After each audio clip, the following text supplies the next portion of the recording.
Այսօր, երբ ավանդական հեռուստատեսությունն աստիճանաբար զիջում է իր դիրքերը թվային հարթակներին, նոր ձևաչափերն են թելադրում մեդիայի զարգացման ուղին։ Reopen Media-ն այդ նորարար քայլն է։ Որպես օնլայն հեռուստատեսություն, այն համադրում է ժամանակակից տեխնոլոգիաները, անկախ մամուլն ու հանրային խոսքը, ստեղծելով ազատ, թարմ եւ բաց մեդիա միջավայր, որը հասանելի է բոլորին ցանկացած պահի, ցանկացած վայրում։ Մեդիան որպես տեղեկության փոխանցման միջոց ժամանակի ընթացքում դարձել է հզոր գործիք, որը ձևավորում է մեր մտածողությունը, նույնիսկ սոցիալական մշակույթը եւ աշխարհայացքը։ Հեռուստատեսությունը ծնվել է 20-րդ դարի սկզբին մի շարք տեխնոլոգիական գյուտերի արդյունքում։ Առաջին հեռարձակումները իրականացվել են 1930-ականներին Եվրոպայում եւ Միացյալ Նահանգներում։ Սկզբնական շրջանում եթերի ողնաշարը լուրերն էին, որոնք ապահովում էին հանրային իրազեկում։ Այս տրամաբանությունը գործում է նաեւ այսօր։ Ցանկանում եմ ասել, որ կրկնակի պատիվ է ինձ համար լինել առաջինը, ով ընդգրկված է նման մեծ փոփոխության մեջ։ Սա առաջին եթերն է գունավոր հեռուստատեսությամբ։ Հայկական հեռուստատեսությունը ստեղծվեց 1956 թվականին, դառնալով ոչ միայն հաղորդակցության նոր միջոց, այլ նաև ազգային մշակույթի եւ ինքնության բաղադրիչ։ Բարի երեկո, սիրելի հեռուստադիտողներ։ Սկսում ենք հայկական հեռուստատեսության փորձնական հաղորդումներ։ Հեռուստատեսությունը նույնպես սկսվել է սև-սպիտակ, փոքրիկ մի հատ ստուդիայում, որը մինչև հիմա կա հեռուստատեսության աշտարակի մոտ, որտեղ առաջին անգամ մեր սիրելի Նարաշ Լեպչյանը եթերից ասել է «Բարև ձեզ, հարգելի հեռուստադիտողներ»։ Հենց այդ ժամանակ էլ կարևորագույն հարց առաջացավ. ռուսերեն տելևիզորը հայերեն ինչ բառով փոխարինել։ Ընտրությունը կանգ առավ Սիլվա Կապուտիկյանի առաջարկած տարբերակի վրա։ Քանի որ հեռուստ երևում է, հեռուստ ցուցադրվում է, հեռուստատեսություն բառը ուրեմն ստեղծվեց։ Սիլվա Կապուտիկյանը նաև տարիներ անց առաջարկեց հեռուստատեսություն բառի միջից հանել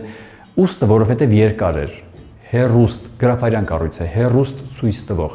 եւ դարձնել հեռատեսություն։ Բայց դա կարծես թե չընդունվեց առանձնապես, որովհետեւ ասում են արդեն դա տերմինը մտել է, տարածվել է եւ իմաստ ունի հեռուստատեսություն դարձնել հեռատեսություն։ Սկզբնական շրջանում, երբ նոր էր տարածվում հեռուստատեսության գործածումը, մարդկանց շրջանում նույնիսկ խուճապ էր առաջացել։ Սեփական տանը ինչ-որ սարքից իրենց հետ խոսող օտար մարդկանց պատճառով։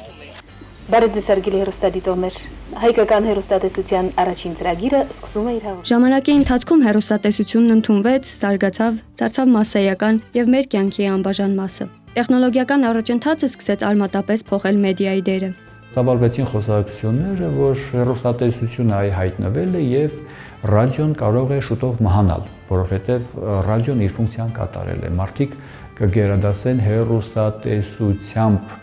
ինֆորմացիան եւ ժամանցային հաղորդումներ ստանալ, քան ռադիոյով, բայց պարզվեց, որ այդպես չէ։ Ըստ Ֆարուժան Օլքինյանի, կարող է գալ մի պահ, երբ համացանցային հեռուստատեսությունն ավելի գերիշխող լինի, բայց հեռուստատեսությունը դեռևս իր դերը չի զիջում։ Մանավանդ վերջին տարիներին մարդիկ հեռուստատեսային կոնտենտը դիտում են ավելի շատ YouTube-յան կամ ես չգիտեմ, ինտերնետային, համացանցային տարբերակով են դիտում եւ այդ բազմազանությունը, որ կա հիմա մեզ մոտ, տարբեր հեռուստատեսություններ, տարբեր ռադիոներ, դա շատ լավ բան է, որովհետև առողջ մրցակցային դաշտ է ստեղծվում։ Չնայած հեռուստատեսության դիմադրությանը թվային տեխնոլոգիաների հաղթարշավը պարտադրում է իր կանոնները։ Ապագայում համացանցային հարթակները կարող են լիովին փոխարինել ավանդական հեռուստատեսությանը։ Ֆիդբեք պետք է ստանան, պետք է հասկանան, թե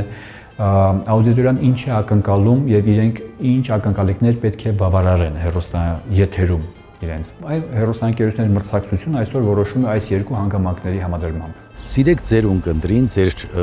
ես ռադիոյի տերմինով ակնդրին եւ կարծում եմ ամեն ինչ լավ կլինի։ Կարևորը որ դուք տակ մեր հասարակությանը պիտանի, հավաստի, առանց որևէ ինչ որ խեղաթյուրումների,